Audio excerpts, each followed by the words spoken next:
What's going on, everyone? Today we're going to be talking about sideboard cards that I feel are being slept on right now in the current format. We're going to talk about why I feel like they should see more play going forward, and we're starting off here strong with a card called Threatening Roar. Threatening Roar is a card that saw a lot of play, actually, I think, in the format right before Edison Format. In Twilight Format, this card was played a lot because there was a lot of just crazy, like, OTK decks, a lot of Lightsworn, zombies, and I think those are the decks that definitely persist to be strong in Edison Format that this card is generally good against. I mentioned here Gladiator Beasts on the slide is just like a joke, and this card is good against Gladiator Beasts, but primarily if you're siding it, I think you want to be siding it for stuff like Lightsworns and Zombies and Dragon Turbo, and those decks that are just going to threaten to kill you, and if you can just kind of stall and hold out, you have a good chance of reacting in a positive way. So I think Threatening Roar very good for that. It's also another chainable trap, which we're seeing a lot more of this like innovation in Edison Format with stuff like main deck Legacy of Yada and Dust Tornado, and a lot more of these chainable back row that can punish blind back row removal. And it's a dynamic in the format that I really think is positive, and definitely a good idea. So I think T-Roar sort of contributes to that as well. It's also very good in some like resurgent frog decks and similar like control decks that don't play a whole ton of defense, where you can kind of be worried about just like losing the duel against stuff like Dragon Turbo or Lightsworns, where it's just like, if I could just survive, you could outgrind these decks, but they might just kill you. And I think T-Roar is a pretty good side deck card for stuff like that. And then also, like, being decent against Glads is just kind of a bonus for this card as well. Not that I think that's super like important or relevant. There's probably better things you could bring it against Glads, but it's a decent sideboard card against Glads as well. So T-Roar definitely a bit underrated, I think. Next one we're going to be talking about, My Body's a Shield. This card really fell off. The one thing that makes it really bad, I talked about this in my ruling video. This card is like super weird, in that it doesn't work in damage step. So it's just like useless against Raikou. I mean, not completely useless. If you just like wait for them to Raikou, I guess it's okay. But like then you have to set it as a back row. What if they just pop the back row? So it's kind of mid in that regard. What I think it is good for is it's good in the decks like especially Hero Beat, and like Black Wings and stuff that have like these spell traps that tribute a guy to destroy your monsters or whatever. My Body can be really crazy in those situations, especially like going second. I mean, Starlight Road is like really weird against Blackwing because they might just end phase pick it off with the Icarus and then you feel really stupid. It's a lot more clear cut against Hero Beat that My Body is just better. It's also alright against Glad Beasts. If you play a deck that has just a lot of like battle recruiters or stuff that floats that you don't want to get popped by card effects, I can see it being pretty good. It's a great way to play into back row as well. Definitely probably better than Road, certainly faster than Road. You don't have to set it first, which I think is a big deal. So another thing to mention about this is if you're playing a deck that like loses to deck dev, I think siding one of these could be like a decent plan post board, because it's a great way to counter deck dev as well. If you can just get a 1500 or lower on board and then try to force their deck dev somehow, can definitely be crazy. I guess you could use it against knock as well, but I think it's like just a one-off to side in with like decks that lose to deck dev, and then having a few other applications. I think this card has some decent potential. I've definitely seen a couple people citing this recently, and it's been decent when it came up. So let me know what you think about My Body. Anyway, next one, you all know these guys, the Change of Heart dudes. These are like these weird things, these like they're not hand traps, they're like hand spells that were printed in Strike of Neos, where every one just has an effect that is Change of Heart for 2 types. So Virus takes dragons and machines, Might takes fiends and zombies. Puppet Plant takes like warrior spellcaster. So these are cards that I think are interesting. If your deck just like hard loses to a certain one of like these decks that these cards counter, I think it could be a good idea to side these. Like if you're playing something that just gets owned by Kawaki Meru Drago, for example, like I noticed with fairies, I think Virus could be a definitely an interesting card to bring in there. If you just feel like you suck against dragons in general, I think Virus is definitely the best option for that because it's just so crazy. Just like take a dragon. I mean, it's so nuts.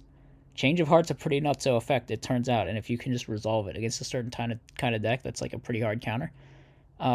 Virus isn't so good against machine decks because it's like Fortress will rip a card, and that's like the best thing you would want to take theoretically. So it's kind of mid in that aspect, but certainly against dragons, it's the best counter. Might this is probably the worst one, I think.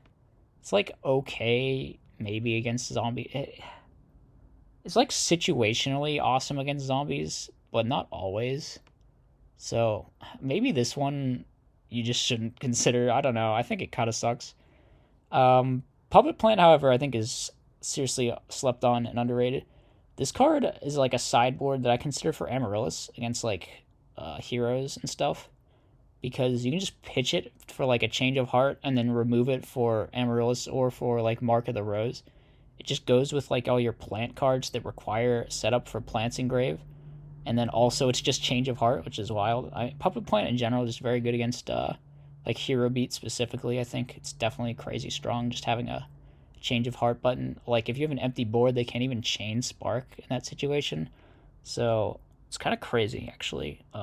Puppet Plant definitely good. Might even be the best one of these. Virus, I think I would lean towards being a little better just because it absolutely dumpsters dragons so hard. But Puppet Plant is a decent second, especially I think it's specifically very good in plants because you have these cards that require you to get plants engraved. So yeah, these are underrated in the sense that like they aren't seen as just auto includes in every single sideboard ever, and I view them that way. Like if I'm not maining Mind Control's in my side deck, and Mind Crush is just in every side deck no matter what. Mind Crush is like I view it as just completely mandatory, almost like DD Crow. It's not exactly like DD Crow, but as like a bulwark against bullshit, like FTKs and dumb combo stuff. Mind Crush is definitely very interactive with those sorts of strategies. But Mind Crush is also just insane.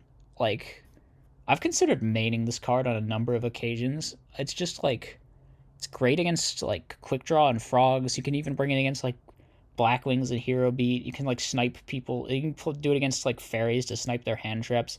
You can just like blind crush things. Like if you're against a deck that plays Miracle Fusion and you're in a situation where they like only counter your board if they have Miracle Fusion, you just blind crush Miracle Fusion, and like that's pretty good. If you can just like if your player has like a good ability to make reads and stuff, Mind Crush is crazy.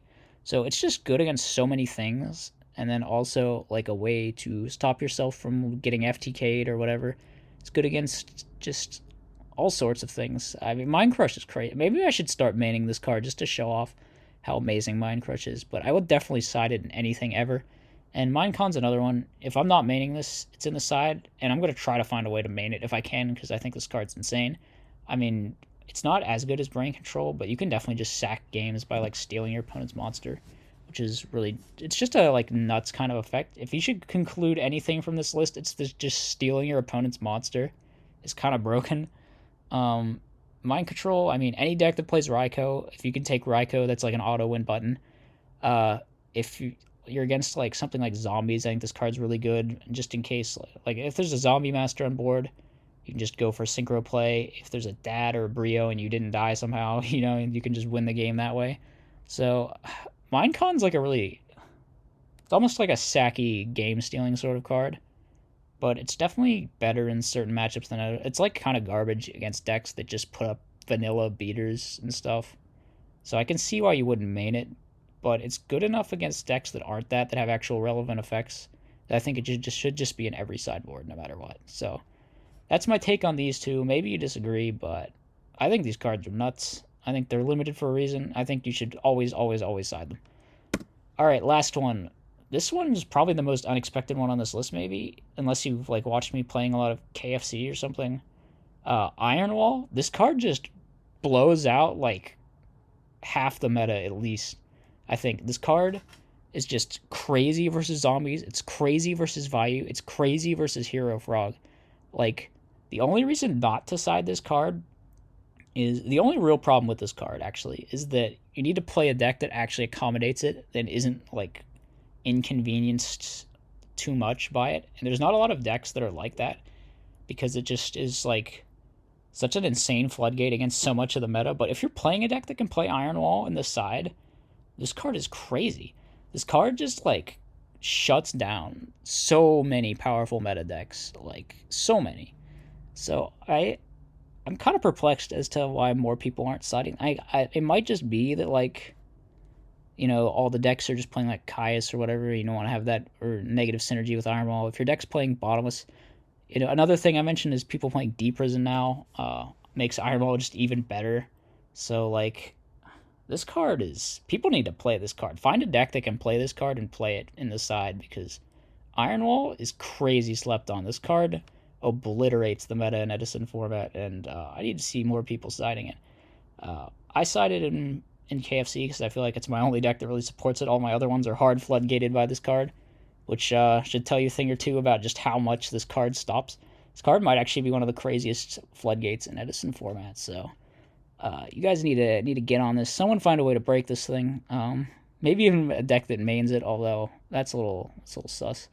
There are a lot of dumb decks that main this, like the Quillbolt OTK that's just terrible and never works, so maybe not. But as a sideboard card, I think it's amazing and super underrated. So that wraps up this list. Hope you guys enjoyed this discussion video. Be sure to leave a like, leave a comment, and tune in tomorrow for whatever I'm posting then. I'll see you next time. Peace out.